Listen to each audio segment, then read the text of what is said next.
نحمده ونصلي على رسوله الكريم اما بعد۔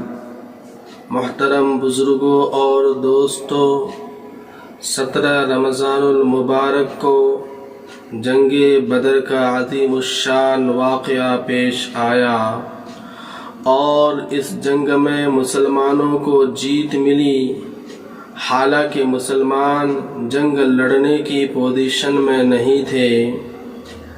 مسلمانوں کے پاس لڑنے کے لیے صرف 2 گھوڑے تھے، 70 اونٹ، 6 زرہیں اور 8 تلواریں تھیں، اور جنگ میں شریک ہونے والے مسلمانوں کی تعداد صرف 313 تھی، اور کافروں کے پاس 100 گھوڑے اور 700 اونٹ تھا، اور لڑنے کے لیے آنے والے کافروں کی تعداد 1000 تھی۔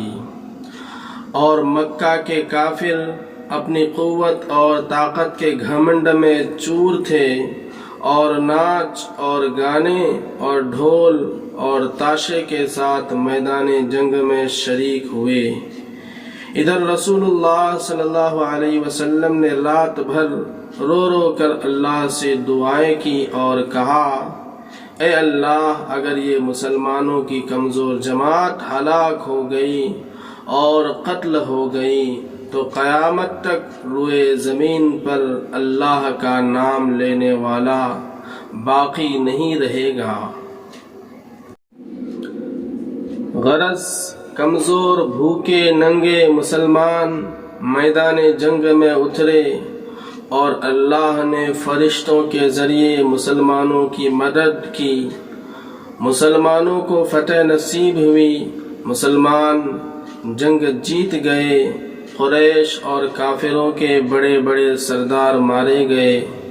کل 70 کافر مارے گئے اور 70 کافر قید ہوئے، اور صرف 14 مسلمان ہی شہید ہوئے۔ بزرگوں اور دوستوں، اسلام کی یہ پہلی لڑائی، مسلمانوں کو اس میں فتح ہوئی۔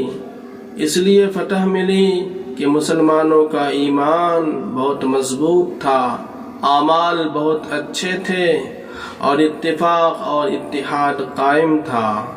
تو اگرچہ مسلمان صرف 313 تھے اور بہت کمزور تھے، لیکن اللہ نے فرشتوں کے ذریعے مسلمانوں کی مدد کی۔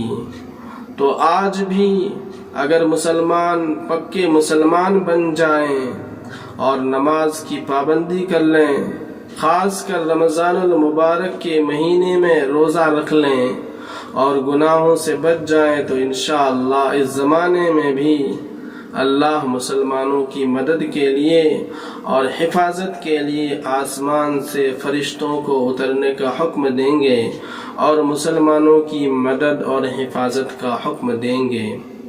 جنگ بدر اسلام کی پہلی عظیم الشان لڑائی ہے۔ اللہ ہم سب کو اس جنگ سے سبق لینے اور ہمت نہ ہارنے اور سچا پکا مسلمان بننے کی توفیق عطا فرمائے۔